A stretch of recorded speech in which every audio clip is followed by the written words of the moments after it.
Hi, I'm Rebecca and welcome to the Creabea Knitting Podcast.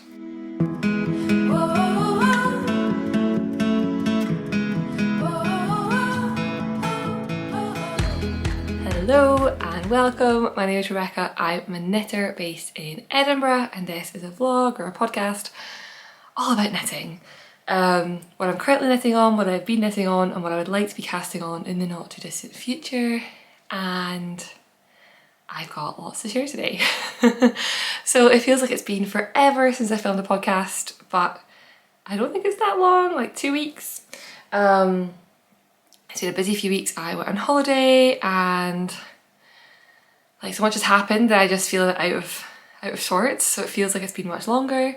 But today I've got some knitting, I've got a finished object, I've got some new cast-ons, I've dredged up some old whips that I've been working on, and I don't have any acquisitions. I kind of have an acquisition, but it's not really.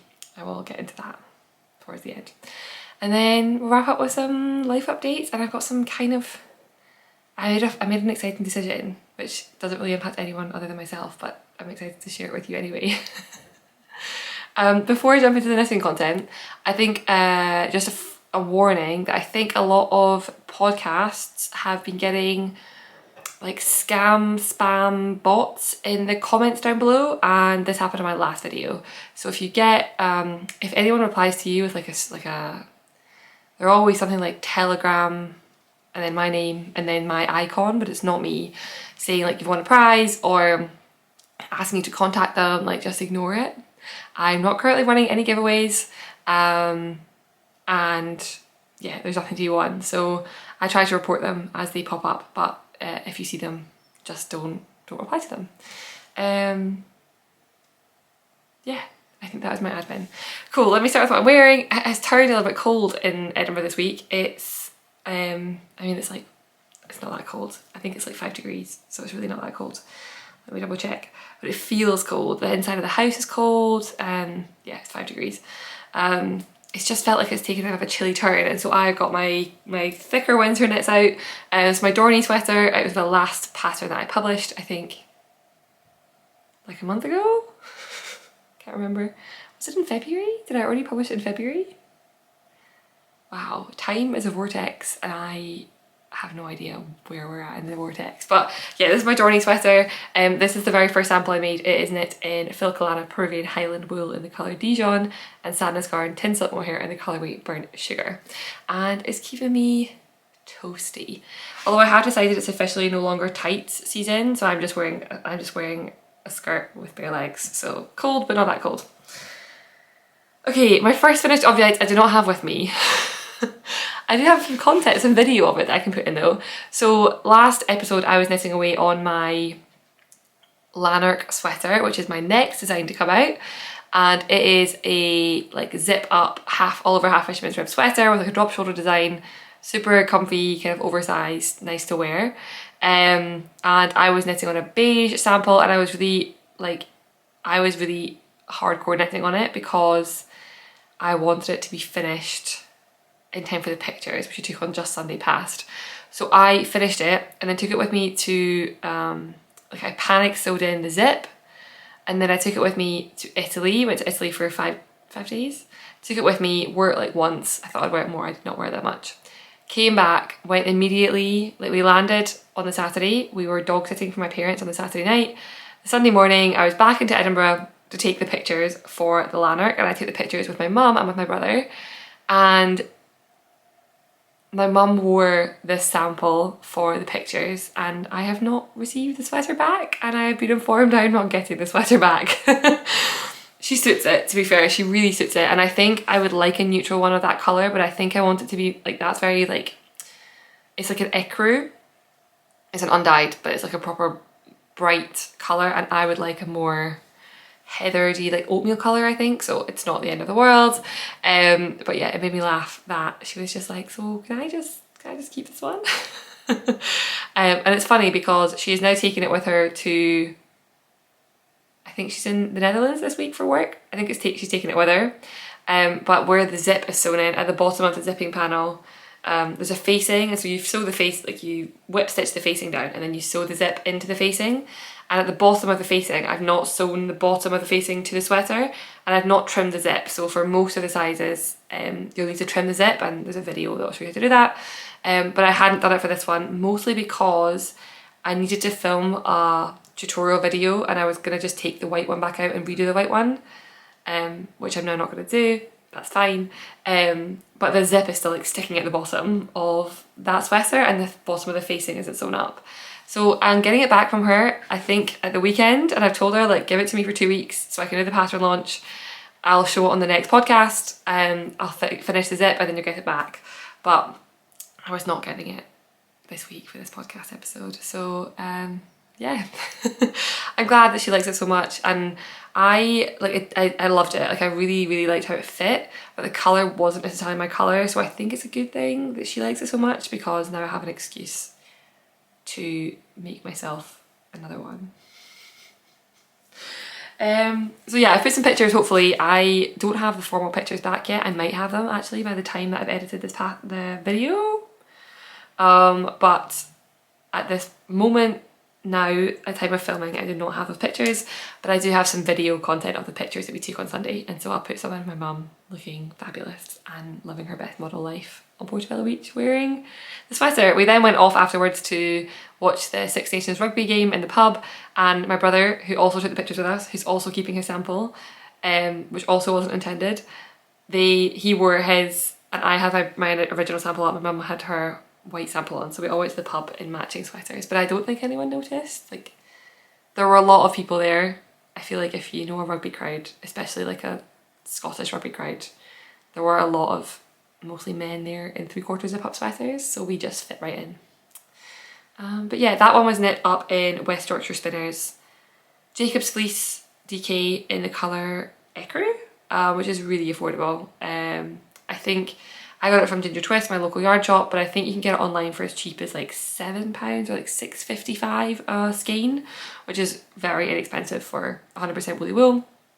And I was like excited. My original sample is quite an expensive yarn, a beautiful but very expensive yarn, and that's fine. But I like to, if I'm going to make more than one sample, I like one of the samples to be, like, if one's a bit more bougie, a bit more pricey, I like to make sure that I've got one in a less bougie and pricey yarn, so that people don't feel like it's an unattainable thing because it only looks good in expensive yarn. Like, no, here's a version of it in a really lovely version in a normal priced yarn, normal price, less expensive yarn. Anyway, that was a ramble. Hopefully I put the video in, maybe I got some pictures in. If not, I've not got them back yet. And that was my first finished object, and I feel really fine about it. I thought I would be kind of disappointed that my mum was getting it, but I actually feel fine. And I honestly, like, I marathon knit on that to get it finished for the pictures, and again, like, I'm fine. It's fine that she has it. Who is this? I'm just feeling good. Cool, so that's my first finished object. I don't have any more, but I do have some works in progress, and the main context being, basically since I last filmed, I have been on holiday. I think I maybe had a week here before I went away, but I think that week all I did was knit on that Lanark, and then I went on holiday, and so I was like, what do I take on holiday? We went to Aosta in the north of Italy. It's about an hour and a half from Turin, and it was absolutely beautiful. It was amazing. We stayed in a loft apartment conversion Airbnb, right next to, like, in the very centre of the town, and then we walked to the ski resort every day, took like the cable car up to the ski resort. I wasn't sure how much I was going to ski because I had never skied before. So we went with the intention of, like, I would try it out for a day, but I was also prepared that I might have like a couple of long relaxing days in the apartment just to knit.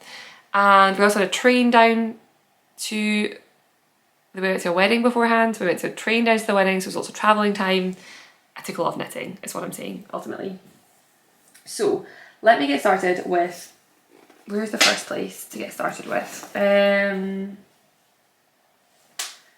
Let's go with the main thing that got the most work on it, and it's an old whip that came out of retirement because it is a perfect travel whip, and that is because it is knit up in fingering weight yarn.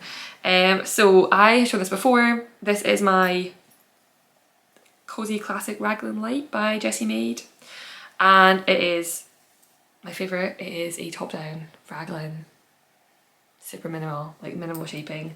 And it's in a tiny bag, so it's very creased. But it is pretty simple. It's I did some modifications, so I am pretty sure that I cast on fewer stitches for the neckline. I think maybe like 8 less. I might be making that up. And then I did an increase round immediately after the collar, because I quite like my Raglan collars to be like this one. Like I like it to be like right at my neck, and if they're like out here, it kind of annoys me. Sometimes I like it, but not for everything, and for this one I want it to be fitted.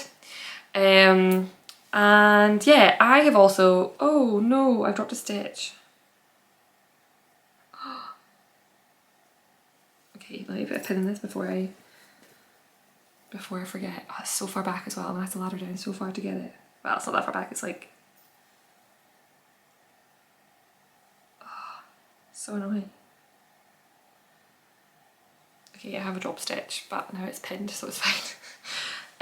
I would never have caught that if I didn't film a podcast, so that's a good thing. I have not increased as far as, and this is basically a problem that this is my own problem, and it almost always works for me, sometimes it doesn't. Because of Raglan, you can try on as you go. I often find myself not knitting it as big as the pattern recommends for my size, and I think that my gauge would be looser, but I also just think I would be like a fitted Raglan more. And so I always pick like a 45-inch bust size, and I never end up actually getting it to that size, and I end up only having like 2 or 3 inches of positive ease. I don't know what 45 inches is in centimetres, but there we go. So it's looking pretty dinky, but I do think it'll firstly block out, secondly on quite a small needle, and third, like this is the sort of sweater that I would quite like to be, it looks like it fits, yeah. I think this is something that I would wear a lot. And I do like this a bit more fitted. Like I think it doesn't need to be a big oversized sweater. I think I'd like it to be almost like a t-shirt or like a long sleeve shirt. And it's getting there. How good are these two colours together? The brown and the mustard. Oh, sorry, brown and mustard. Neither of these are brown and mustard. I guess this is kind of browny. This like coppery brown and this grey are so good together. I love them. They look so nice.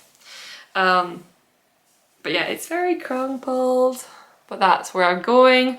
So I, before the holiday, had not split for sleeves. So I've done quite a lot, especially when you think it's fingering weight. I've done, what is that, like 12 centimetres on the body or something. Not loads, but not nothing. And I'm knitting it on 3.25mm needles, which is about as small as I will go. Anything smaller than this and I'm probably not going to knit it. And to be honest, I'm probably only going to knit, it's like 24, no it's like 20, maybe 24 stitches per 10 centimetres. I will only do it if it's plain stockinette in the round. And that's just who I am. So I am using a yarn which I really, really love, and this is Kinross 4-ply. I feel like I talk about this like it's a cult following, but I think it is. It's so good. It is 100% lamb's wool spun here in Scotland. It comes in 50-gram skeins that are about £7 usually. So it's not like crazy expensive, but it's also not super inexpensive. However, it is so soft.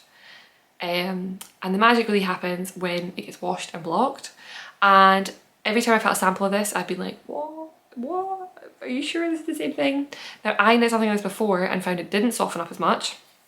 However, the top tip apparently was to wash it with like dish soap, so like fairy liquid, because the spinning oil really can stick to the fibres, and sometimes wool wash doesn't get them out, and to like properly wash it. So I didn't do that with my first one. I just gifted it to my mum. It was on my 2022 review video, but it was a V. It was the Daily Pullover by Paula Pereira for Pearl Soho.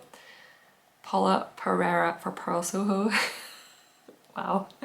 And it was a V-neck, and I just didn't like how it fit me. Like, it fit me well, but I don't like how a V-neck looked. It was like a weird, like not quite a deep enough V, not a shallow V, like in the middle. So I gave it to my mum, but I knew at that point that I was going to make the second one I was going to make it into a round neck because that's what I wear more often.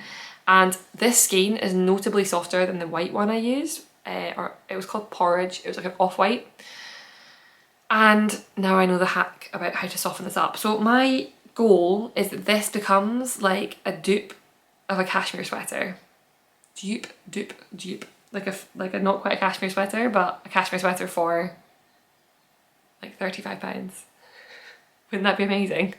So I will report back more than that, probably closer to £40. I think I will need, oh no,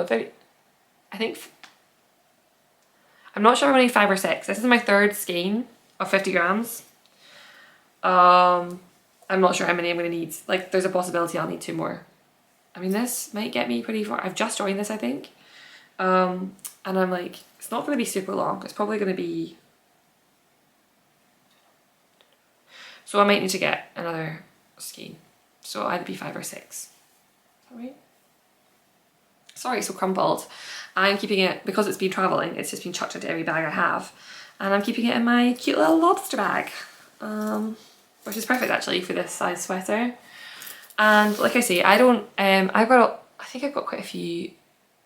I've actually only got 2, no, I've got 3 top down raglans all on my needles at the minute, and so I love them. I just love knitting in the round and stockinette. And I also can do that through like everything. Like I can watch TV, I can go to the cinema, I can work through meetings. I can do all of those things whilst knitting stockinette in the round on the body of a sweater, and so I love it. Some people really hate that and get really bored of it. I am not one of those people. And so that one is just not taking priority because I don't know, but it's a great travel project, so I will get it finished at some point. Cool, so talking of, where should I go to next? Okay, let me talk about my other top down raglan sweater. And then I'll go into like my other 2, which are design work. So the other thing is, so this is wow, my words are not coming to me today. I've had 2 coffees, and the thing is I have been home by myself today and yesterday, and I can't remember which pot is the decaf coffee and which pot is the regular coffee. And I think I've been drinking decaf for 2 days. We just have beans, like we have whole bean, and I feel like my coffee is having no impact on me. Like I was very tired. Today I picked a different one. Maybe that's why I'm so erratic today, because maybe I have had 2 coffees of real beans after a few days without. Anyway, so the next sweater is part of a knit along, which I'm hosting with Amy of the Meaningful Stitch podcast. Amy is also based in Edinburgh, and I see her most weeks at knit night, and we were chatting forever about doing KAL, our knit along, and we started one on the 5th of January, and it's only got a week left, less than a week, 4 days. I think it finishes on Sunday, and it is the, oh no, I'm behind. I thought I would have 2 finished in the time. I'm not going to have 2 finished. It is the Lento Knitalong. So the Lento is a pattern by Laine, Laine magazine. It is a top-down raglan sweater, designed to be knit with fingering and mohair weight yarn, and so it makes this like beautiful airy fabric. And I have made 2. I can put pictures. I made my very first one like a year ago in like green, and then I made a stripy one, and then this is my 3rd. So I don't have any hand-dyed, like Oliver. I have one hand-dyed sweater, but it's hand-dyed, like it's a tono, and it's a non-superwash, so it's quite a flat colour. I love it, it's beautiful. That's the green Lentil. But I don't really have any like variegated or like speckled sweaters, and this is my first. So this is what it's looking like. Oh, it's so pretty. So yeah, this is a Lento. I didn't take this on holiday with me, so it's not had that much love recently. And I think I probably got about, oh, my cable is definitely too small for the project, so I'm at risk of losing stitches. I've got about 10 centimetres of me done under the sleeves. And this is fun to knit again, really like it. Someone did flag, and I said this last time, that I think the pattern may have some issues. I think that if you follow it exactly, you might not end up with a stitch count, which it says you should have. However, I knit quite a lot of raglan sweaters, and so I just cast on the number it tells me to do. And once I've got my sleeves established, like the 4 sections done, I just knit until it fits. Which may be a toxic trait, but it works for me, so we're gonna stick with it. So that's what I've done here, and yeah, I'm in a pretty good place with it. So I've gotten down, oh it's so soft. This is my first one in, maybe it is. This may be my first superwash sweater.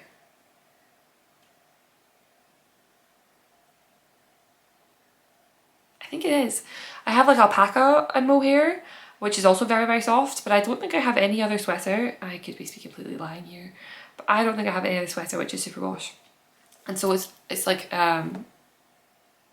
merino nylon, no, it's 25-75, wow, I'm struggling today. 25-75 sock yarn, but it's non-superwash, sorry, it's superwash, and so it's very, very soft and very slick. Held together with mohair, and it is just like a cloud, like it's so soft and light, but also very, very like silky to the touch. I guess there is silk in it because it is Kidsilk mohair. And let me show you some of the flecks. They are kind of like multicolored, but they're kind of like, some are green a little bit, some are like pink and some are brown. I don't do the folded collar. I should at one point do the folded collar, but I've just never done it because I'm lazy. And I also feel like in my head it's quite a dainty sweater, and the folded collar feels like quite heavy to me. But I have seen finished ones that look amazing, so I don't know. I am using, this is my hand-dyed yarn, not my hand-dyed yarn, it's the hand-dyed yarn that I purchased. This is from Jude Stranded Dyeworks, and this is called Patisserie. And I actually, Mega from the Skeins of Dreams podcast has just finished a lentil in this, but she also used the matching mohair. Now I am not using the matching mohair, I'm using some Dots mohair in the colourway Vanilla, which is just like butter yellow. Softest, palest yellow. And I mentioned it before, but I definitely like, this is a life hack or a knitting hack from Laura Penrose of Penrose Knits, who also bought a speckled yarn and then paired it with the vanilla. And I would never have gone with the vanilla. I would have gone with like an off-white or like the beige, but the vanilla really softens it and makes it like feel much more of a neutral than like a fully speckled sweater. And I think that's a great tip, so I am sharing it with everyone. So yeah, we're not making loads of progress there. You will see why. It's because I've got another top-down raglan on my needles, which is taking up a lot of my time, my knitting time. So it's not getting that much progress, but hopefully it will. Oh, I'm annoyed that my plan was to finish 2 and to cast on a 3rd during the knit-along, and I've not done that. I've not even finished my 2nd one. But oh well. To join the knit along, you've got a few days left to join.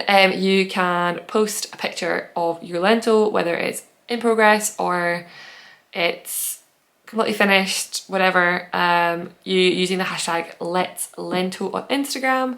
There are a lot of posts there actually. I've not seen exactly how many. Let me have a little look. Let's Lento. It's cool. I've seen so many. I've been tagged in so many posts.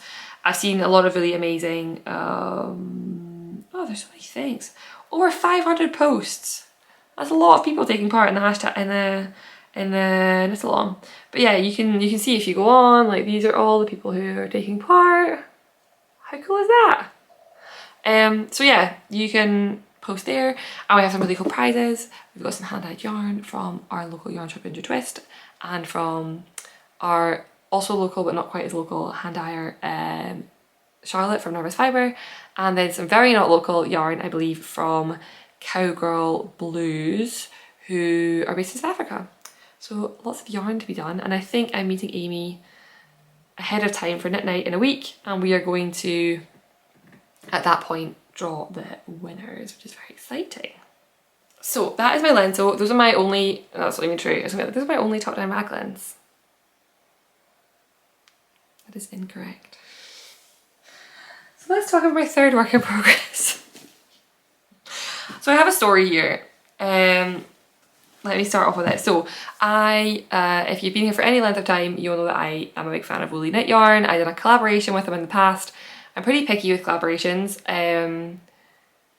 just because I find them quite hard. Like I find it really, like I get quite uncomfortable feeling like I'm doing the brand justice whilst also like sticking to what my content is. And so I get emails quite a lot about other stuff which is not to do with knitting, or from yarn companies that I wouldn't normally buy from, and I'm always like pretty hesitant and pretty straight up with like, I'm sorry, a lot of the time I just ignore the emails. Let's not put myself on a high horse and pretend I've replied to them all. I mostly just ignore them. But my very first collaboration was with Woolyknit, and then they contacted me again, and I was like, yes, I definitely will. I had such a good experience the first time. I am really confident that when people buy their products, they're going to be happy with them. And if they're going to send me free products, they can do that because I like what they send me. And to be honest, I think I'm probably still one of their top shoppers, even if they weren't going to send me free stuff, because I have a lot of their yarn, and I've tried now a lot of their bases. I don't love their sock yarn, but I love their 100% British wool. That is my ride or die yarn. I like the merino. I've also knit with that. I have just, actually I'm sitting in the same space as last time, so I can show you my crochet squares, which is with their yarn as well. I have not touched them. They are in the same pile as they were when I last filmed the podcast, and that is in their like chunky base. And I've never tried their summer yarn, but I know that Amy Palco from the Meaningful Stitch did use their linen cotton last year and held it double to make a plant lady tee, and it's beautiful. So they reached out and said, hey, we liked collaborating last time, would you be up for doing it again? And I was like, yes. And since the last time we collaborated, I've obviously started releasing designs, and they said, how do you feel about designing something in our summer yarn? I was like, this is really cool, I would love to do that. I will say it did cause me some stress after the fact, but I'll get into that. So they sent me, firstly, they sent me a couple of cones of yarn with the intention of like swatching and trying them out, and told me like, let me know, and they were not whole cones, and they said, let me know what colours you would like and we'll send you out a whole cone of that colour. They also sent me oh, I dropped one. They also sent me some cotton, what are these called? Sample cards? They've got another name from that, but I can't remember what it is, which are just really cool. So these are their, this is their samples. I'll show them again in a minute actually. So they sent me like this green, and then like the Arctic white, I think, which is this one, and this orange, and jeans blue jeans, this bottom blue, to do some swatching with. And it was really interesting. I was really nervous because I thought at first, like, I was like, yeah, I loved, and I didn't really think about the cotton, I was only thinking about the linen cotton. And I saw Amy like try it and she really liked it, so I was like, yeah, I'll use the linen cotton. And they were like, great, we'll send you some 100% cotton. And I was panicking because I am picky with cotton yarns, and I've not done a whole lot of summer knitting. Like, this will be my third summer knits, and a lot of summer yarn I don't like. Like, a lot of 100% cotton I think feels brittle, or like it's too tightly spun, it's too round, or it's too heavy, and I just don't like it. And so I've been pretty fussy. There are only a couple of yarns that I've gone back to, and I find myself in summer more than any other time sticking to the yarn that I know I like. So I'm going to send you some cotton, and I was like, oh, if I don't like this yarn, it's a problem. Good news for everyone, the yarn is really nice. Okay, so let me talk the story and then I'll show you what I'm currently working on. So we were going down, like I mentioned, oh, that's where my cord is. Oh, I've been looking for this needle cord for like a week. Well, not a week, that's an exaggeration. Oh dear, I'm in a real tangle now. So, I struggle with summer knits, and I've talked about this since the start of the podcast. I've always kind of struggled with them because, to be honest, I don't want to wear fussy things in summer. I want to wear easy to wear things in summer. And then part of me is like, how many times can you redesign a t-shirt? Does the world need another t-shirt design? So I struggle with it a little bit. With winter knits, or like even like autumn and spring, like I feel like there's a lot more freedom. But with summer, I'm like, all I want to wear is like a plain t-shirt or a plain camisole. And even then, I hate half the ones I've seen. And it's a tricky thing for being a knitter in those seasons because I just don't like a lot of the stuff that's on offer. So that was where we were at. And then I was like, okay, so what? I had this patchwork t-shirt in mind. I don't know where that came from. So I was like, great, I would like some of the white yarn, or like the soft cream it's called. I'd like some soft cream. If you don't have soft cream in stock, the navy would be great. So they sent me both, which is lovely. And then I saw the two together and I was like, that is beautiful.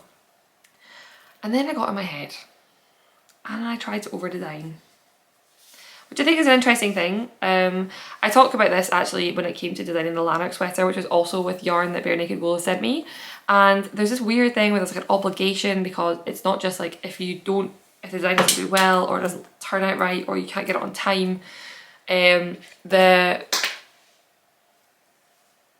design, you're not just letting yourself down, you're letting down a brand that is offered to work with you. So there feels like a lot of pressure to get it right, and that was very much how I was feeling. And then I found that with the Bare Naked Wool, like I read this, sorry, I am so rambly today. I was listening to the Big Magic podcast, Magic Lessons by Elizabeth Gilbert, again recommended by Amy Palco, and she quotes this poem, and I need to go back and listen to it to find the poem, about how creativity is like going through this well over and over and over again until the water comes out. And that is what I just heard that and I was like, this is the absolute truth.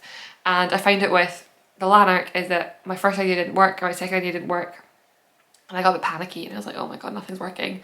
And then if you just keep going back to that well over and over, eventually like something will click and it will fall in place. And I think sometimes that will take like days, or sometimes you're not even looking for something and the idea comes.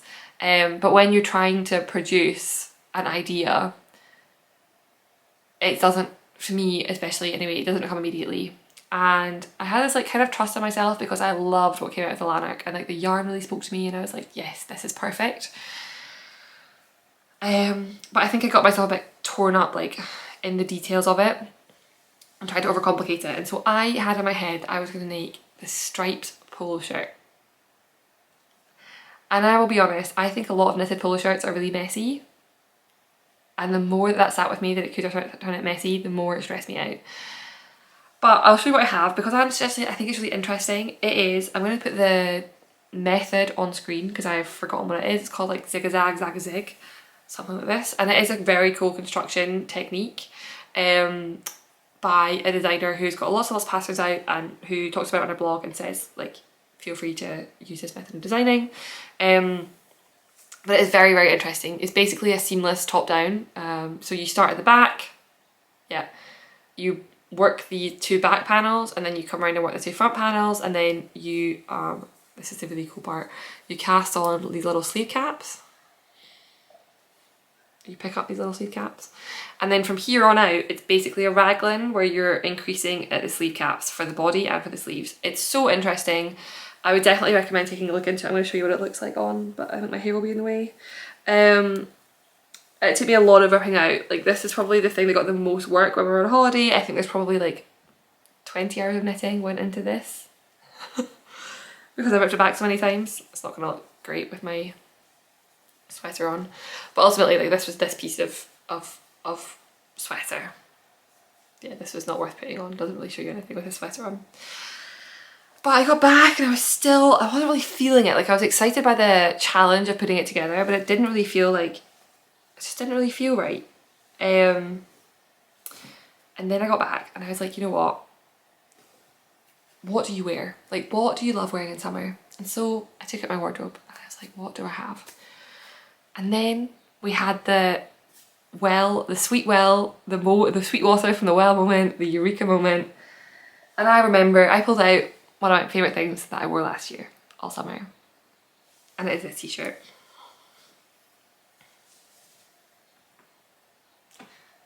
And every time I've worn this t-shirt on the podcast, I have received many, many emails asking for the pattern. And I'm like, oh, like it's just a raglan, just a top-down raglan. And I think I maybe over the course of the podcast I've had like 20 emails about this, and I don't really get very many emails, so that's a lot. It's probably the thing I've had the most emails about more than anything else. It's like a cropped, I knit this one in Drops Bell, and like I say, it's just a raglan, but it sits so nicely. And in fact, I'm gonna put it on. Okay, I will be freezing cold in undoubtedly a few minutes. But it just sits nicely. Like, it's got a nice, I've got a shirt underneath this, so it's maybe not.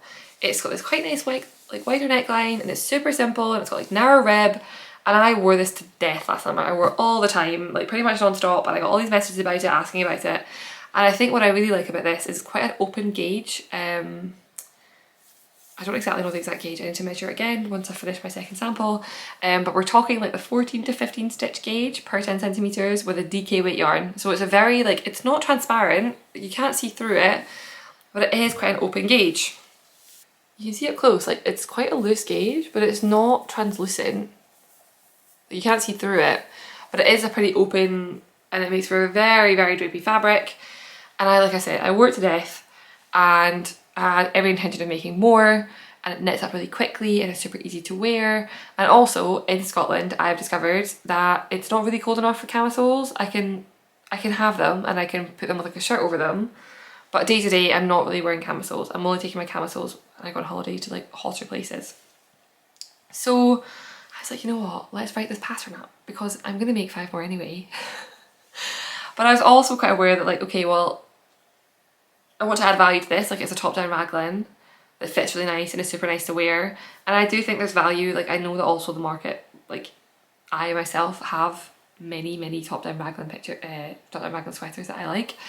I think I have like 4 or 5 and I bought them all. So there is a market for just a top down raglan t-shirt. But I was like, well, let's actually, like how do I make this like the t-shirt that's going to get you through summer? So I thought, well, there are a couple of different things that I'd like to make into that t-shirt, and like easy modifications to make it a very different pattern. Or if you're going to make 5 of these, sure, you can make 5 completely plain ones, but what else could it look like?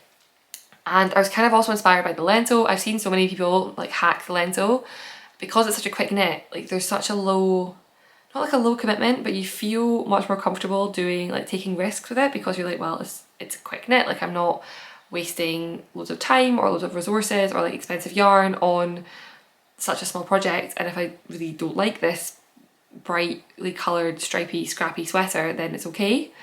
And I like that concept, like with a t-shirt as well. It's a quick knit, so you can take some risks. And I also probably, yeah, about a year ago now, I was knitting the Strange Brew, which is a pattern by Tin Can Knits, which is kind of like a build your own adventure colourwork sweater. And it gave me so much confidence with designing because I could really like make that sweater my own and like plug in the elements that I wanted. And that's what we're going for with this pattern. So it's gonna, I think it's gonna be called Tolsta, but I need to double check that's not already taken by anything else. But I cast another sample. Today's Wednesday. I cast on another sample on Monday and I am close to binding off the body. Now I will say I went to knit night on Monday, which is always like a good few hours of knitting, and last night, like I said, Sam is not here, so I've been home alone, so I ordered takeout, got into bed and knit and read ACOTAR for 6 hours. So it is 2 days of knitting, but it's still 2 days of a lot of knitting. And this is the second sample. So this is knit up in, the first one I will say was knit in Drops Bell, which I actually also have a skein of just sitting on this table here. It is like a viscose linen cotton blend. This is the Woolyknit held double, and I'm getting a very similar fabric. Similar also in terms of like drape and definitely in terms of gauge. And this one has got these like fun little eyelets. So they look a bit bobbly because they need to be blocked out properly. But yeah, and I'm using the white for this one. I finished most of the body and I think I just have like 2 or 3 more rows. Again, it's kind of cropped. A few more rows to do there. And then the good thing that I love about this is the sleeves, at least the sleeves on the initial one, are like, this one was like 5 rows. I think I'll do a few more rows on this one. But yeah, the sleeves are pretty cropped. So you just, like, there's basically no knitting to be done. So I'm pretty sure I'll finish this today, which is a lot of knitting time, but it's still a whole garment in 3 days of knitting. And not that I know that I'm an obsessive knitter, and so that's a quick time to turn something out. But also, like, even if I wasn't, I think you could finish this pretty quickly. And it's got that Moorish, like, oh, it's so fast. Oh, there are so many fun little hacks. Let me just try another one. And it becomes like this wardrobe staple. Can you tell I have a vision for this? So I'm really excited. I'm also in that like early stage of the design where everything's amazing and rosy and shiny. Maybe when I sit down and start like writing it up and I'll run into some issues. But this is the first, this is technically the second sample, I guess, which is the eyelets. I've got a mood board on Pinterest which I'm putting together so that when it goes to testing, I want to give the testers some ideas, like here's how to do eyelets, here's how to do stripes, here are some other things you could plug in. But I really want to encourage like everyone just to come with your own ideas, and I've got a mood board to share be like, here are some like ready to wear options that I've come across that you might want to imitate with like thick stripes, thin stripes, texture, eyelets, like all these different things. And ultimately, provided that what you're plugging in doesn't change the gauge, it will work. So like an all over lace would probably be harder if you couldn't hit this gauge, but like a row of eyelets is perfect, or like a row of like a pearl bump row, or I don't have the swatch here, like an elongated stitch where you wrap the yarn before you knit the stitch, so you get like an elongated stitch. I think that would be really cool. I'm very full of ideas. So yeah, so this is the first one. I like this white a lot. This is what's actually called soft cream, and it's really lovely. And then the other colour I have for the next one is this navy blue, which is called navy blue. I'm holding it double, and so far I have just gone through, I'm not entirely sure how much I've used. I think I've used just over 200 grams. I wound off 100 grams from the cone, or like 200 gram balls for the white, and I ran out of them towards the end of last night, and I wound off a second one, and I'm knitting from the cone. So the cones are I think 400 grams, and I think I'm going to finish this up on around like 250, maybe 300, or like, sorry, I'm just itching my eye, somewhere between 200 and 300 grams. And of course you could use a different yarn, but the Woolyknit works really well for it. It's also £15 a cone, and what I'd love to be able to show is like, this is what you can get out of one cone, but also like if you have leftovers, you can use them as a stripe in a different cone. So you could get like 3 colours, and that would give you like 5 t-shirts. Woolyknit are also, when I launch the pattern, there's going to be a discount code coming. It's going to come out, I think we're looking at like mid-May is the plan. So there'll be a discount code coming. I need to think of a jazzy, snazzy hashtag, but I've not thought of one yet. And that'll just be for anyone who wants to, like, it doesn't have to be the pattern you knit, but I thought it'd be fun to like have a pattern to go with it. And I am all in all feeling really good about this. I came back from holiday a little bit stressed. I mean, like, oh, I need to get, like, if I've agreed with them, like when you work with a yarn brand, of course you tell them when you're expecting to release a design. And so to have enough time to have testers and things, like I know that I want to start the test call mid-March. Yeah, in like 2 weeks. And the fact this wasn't working out was stressing me out a little bit. Or it wasn't not working out, but it wasn't coming together the way I thought in my head. And now I just feel delighted. Like, I'm excited to have more of these t-shirts. I'm excited to wear them. I'm excited to knit them up. So I've got the blue. The current decision I'm making is I'm pretty sure I'm going to order some more yarn. I think I could probably just email them and ask them to send me more, but they sent me lots and I'm happy to buy it. And I also need to buy another skein of their cobalt blue British wool to go with. I bought 2 skeins, but it's not enough for what I'm looking for. So I'm putting an order in, but I need to decide what colours to do the next things in. So the blue one, this is where I'm on the fence. I should do some swatching, is really the answer. The blue, I've got 2 options. I could use the navy blue and the leftover white scraps and do a stripy blue and white version, which I think would be really wearable and very lovely. However, I also, based on my mood board, really want to do an all blue plain one and then embroider daisies on it. It looks so cute. So in that sense, I would need to get another colour for my striped version, and I cannot decide what colour my striped version should be. So I'm going to hold these up, and if anyone is really great, please tell me what colour to make my striped one. I'm thinking like striped with the cream. So like maybe the red, maybe the Celeste blues also, oh no, sorry, dark aqua. The numbers are under the colour. So I'll do like a slow scroll. So yeah, 2 colours to stripe. What colour? I thought this one too, this copper is really nice. And also this crimson red. And then this is the aqua I was thinking. Like, what colour do I stripe with white? Or this one, also the sea foam. So yeah, I'm excited about this one. And I'm pretty sure, I've got another, I talked about it last time, I have another like maybe summer design in my head. But to be honest, I think this will do me. I think I need a little break after this one. I said this before and then immediately released a new sweater. I said I would take a break after the Lanark, and I've already got another one in testing. But I think like I've got a magazine submission that I've got working on that I need to get submitted and sent off. and I'm already excited about winter designs, and so I think I will do this. I might do one more if it works out. I showed it, it's like that wavy swatch that I showed last time. That is in my head, but ultimately this is getting my full focus, and then I'm definitely taking a little pause. And to be honest, a pause because of the way things run. Like this technically will see me going until mid-May. No, yeah, mid-May is when it would release. So even if I say I take a break after this one, undoubtedly by the time this comes out in May, I'll be ready to design again. It's just how life works, at least my brain. My very last thing to show then, so yes, colour suggestions would be very helpful because I cannot make up my mind. I just like them all.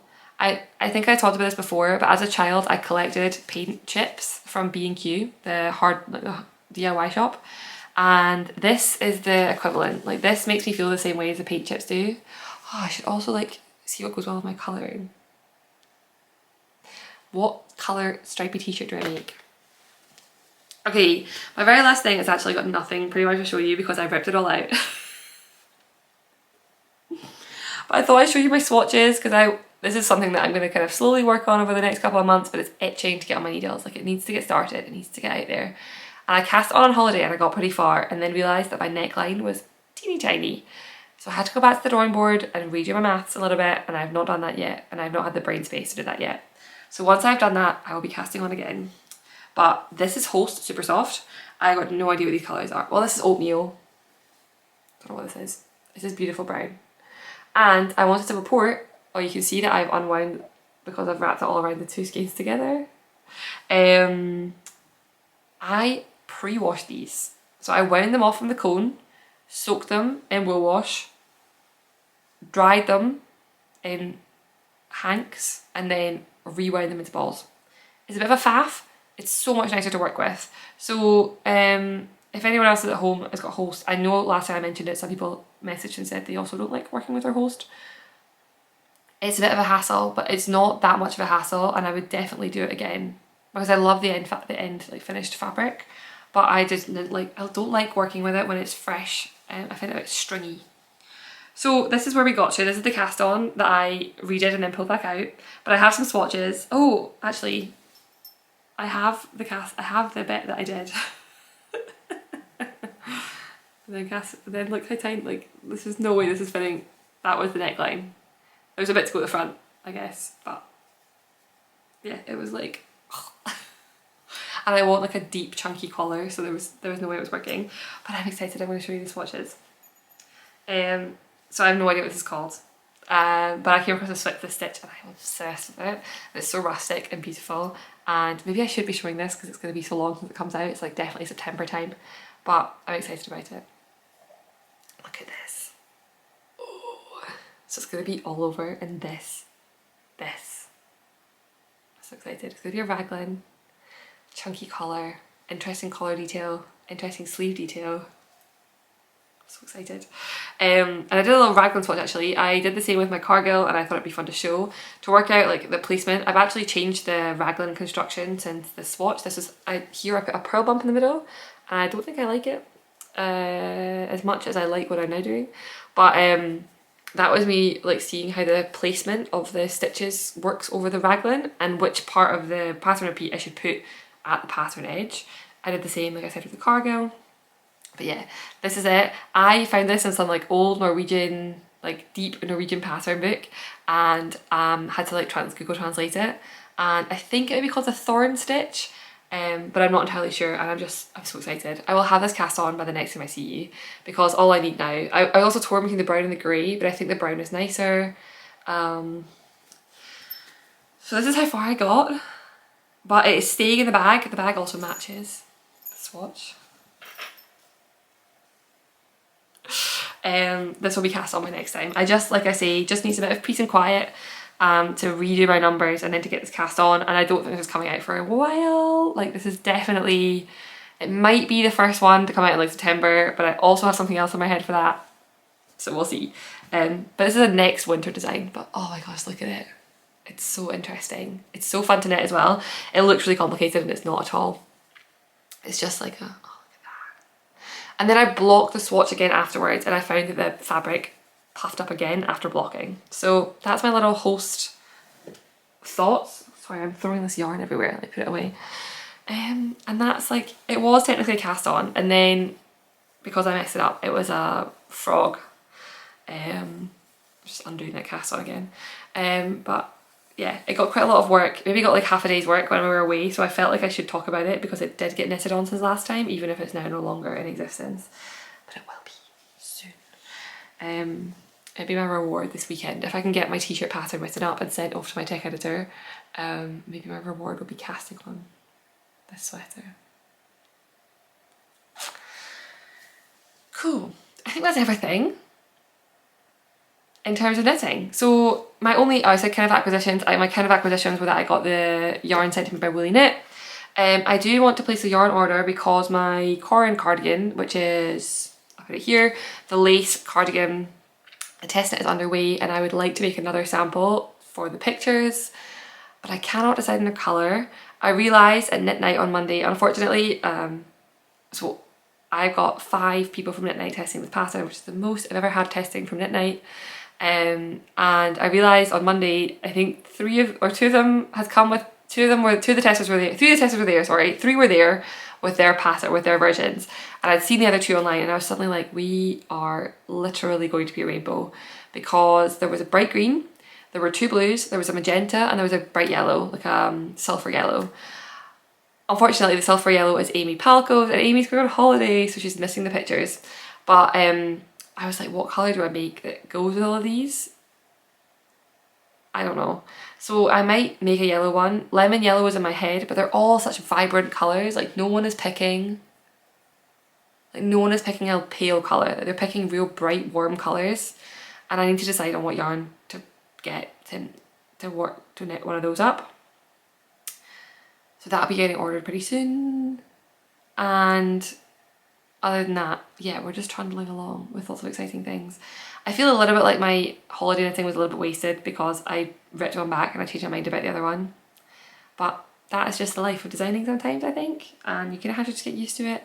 And it's been made up by the fact that I've now finished a t-shirt in almost 3 days. So it's okay, it all works out well in the end.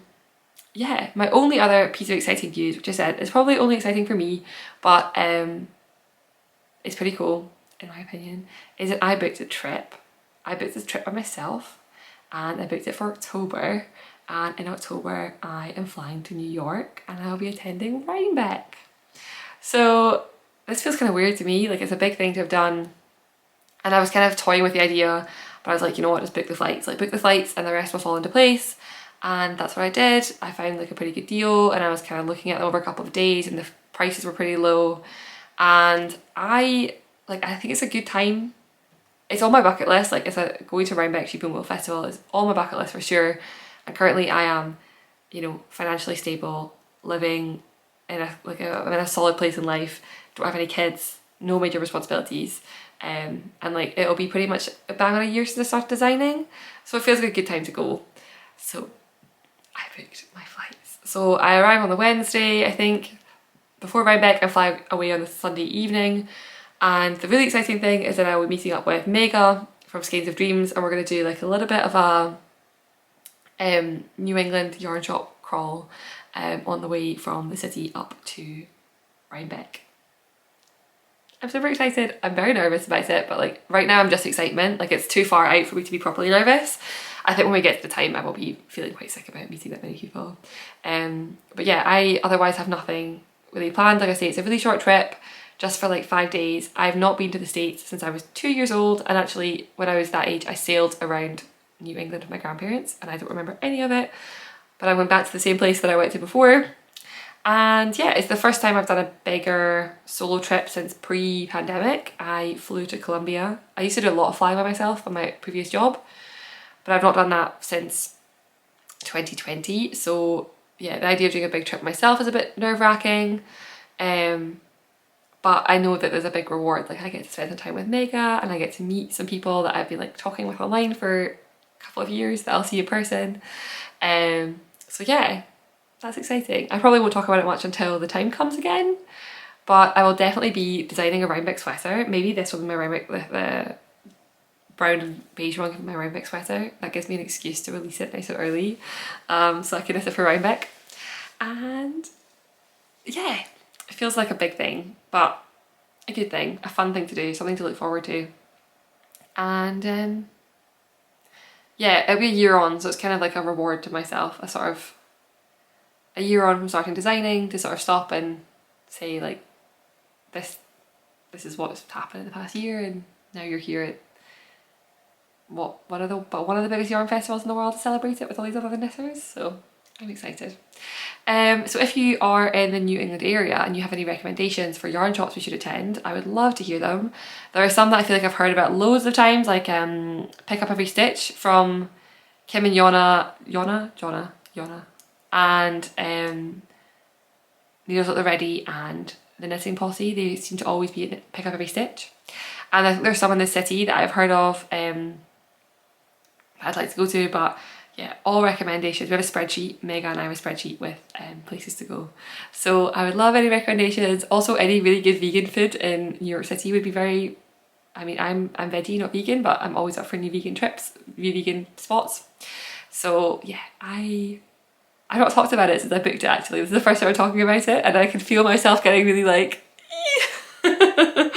and it feels kind of weird. I was like, yeah, hi. Like I told my mum, and I was like, I said to Sam, we talked about going together, and he was like, if we're gonna do a big trip, and it's obviously quite an expensive trip, he said, like if we're gonna do that together, there are other places on the list that I would like to go to first. So he's also like not crazy about going to a yarn festival. He doesn't like big crowds of new people, so it's basically hell on earth for him. But I told my mum, and I was like, yeah, I booked a trip to New York for a knitting festival, and she's like, okay, cool, you do you. But I know that other knitters will get excited about it, because Rhinebeck is one of those things that I think if you get, you get. And I'm looking forward to like New England in the autumn and the fall. It's gonna be cool. I'm excited. So yeah, so that's my bigger news. Other than that, not much going on. Like I say, I went skiing for the first time, had a really good time, really loved it. I think in the UK, either you come from a skiing family or you do not come from a skiing family, and I do not come from a skiing family. But my boyfriend does come from a skiing family, and so for him, like doing a ski trip was quite exciting, and he'd done it like most years when he grew up, and for me I'd never been skiing. So it was a new experience, but I really liked it, much more than I thought I would. And I'm excited to go skiing again in the future, which is always a good sign. And the next couple of, we took the Lanark pictures on Sunday. Again, I think I've put some footage in, but if I've still got any, I'll put them here. I went to the beach with my mum and my brother, and then Rob, who is Raya, who comes to Knit Night, and I know she watches the podcast because she always comments on how I get myself in some ridiculous situations with like yarn on my head, and she was one of my test knitters for the Lanark, and the pictures are always done before the test deadline is finished, so it can be a push for the test knitters to get finished by that. Like it usually means you have to be finished a week earlier than the test, and in this case 2 weeks early, because the Lanark has been extended by a week. And Raya was knitting the Lanark for her partner Rob, and had not told Rob that the sweater was for him. He'd commented on like, oh, it's such a nice colour, like that's so lovely, but didn't know it was his sweater. And the morning of the pictures, she finished the sweater, had it blocked, sewed the zip in, and was like, here's your new sweater, we're going to take some professional pictures on the beach in like 10 minutes. I think it was more than that, I think he had a few hours. So he showed up for the pictures and was amazing. He was like pulling out all his model poses and like strutting, and it was so good, it was amazing. So really nice. That was so like so nice to get that done. And I have high hopes about the pictures. They're always amazing. Jasmine, the photographer, is fantastic. It's the same photographer I've used for all my patterns now, and it's it's one of the most exciting parts of the process, because I love what she produces. Like she's always delivered more than I've ever wanted for the pictures. So I know taking the pictures is like an exciting thing, because I am confident in output, because I know she does amazing work. And it was nice to do it with my mum and my brother. That was fun. So my next episode, which will be in less than 2 weeks actually, it'll be Friday the 10th, I think, so like a week and a half from now, will be the day the pattern launches. And by that point, I will hopefully have received all my samples back from my mum and my brother. And there's one that's lost in the post. I'm gonna get my one lost in the post, and I can do a little fashion show and show you all the samples. and the pictures will be done, and the pattern will go live. So that's the big thing in the next few weeks, is getting geared up for that pattern launch, getting the t-shirt pattern written up, and hopefully doing some fun new cast-ons. I'm excited. I hope this hasn't been too, I mean it has been rambly, but I hope it's been enjoyable ramble and not just nonsense. But yeah, let me know about the colours for the stripy t-shirt, what would look good, what would be exciting to see. And yeah, New England people, what should be on my radar for Rhinebeck? Are you going to Rhinebeck? Am I going to hate it? Am I going to love it? I was on the fence about if I should book a flight home on the Sunday evening or the Monday morning. And I'm Sunday evening, which is perfect because I get home at like midday on Monday because of the time difference. But I also think that my social battery will be completely depleted by Sunday night. So it's quite nice. Like we just finish the festival like the middle of the afternoon, head back into the city for like a 10 p.m. flight. And I'm looking forward to having like some brain space, I think, on that flight to just decompress from seeing everyone. Yeah, so that's all for me. Thank you for sticking with me for today's nonsense. I am going to go drink some water, have some lunch, and finish my work for the day. I'll see you again in like 10 days. Bye for now.